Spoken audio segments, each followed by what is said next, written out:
язовир Огоста край Монтана в момента има 2,27650 милиона кубически метра вода, съобщиха от областната управа в Монтана. Наличното количество вода представлява 45% от общия възможен обем на язовира от 506 милиона куб вода.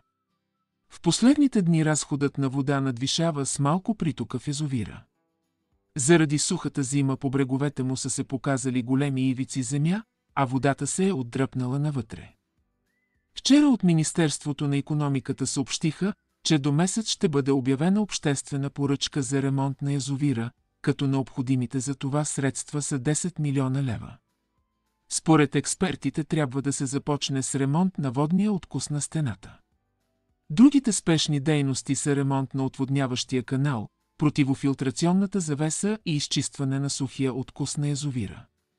За ремонта има изготвен проект и е издадено разрешително за строеж, което изтича през април 2025 година. От областната управа в Монтана припомниха ЗъБТА, че ремонтът на язовир Огоста е отлаган много пъти във времето от предишни правителства и за него се е говорило само на думи, но без да се предприема нищо на практика. Областният управител Ивайло Антонов заяви, че преди да се пристъпи към същинските ремонтни дейности, то нивото на язовир Огоста трябва да се намали.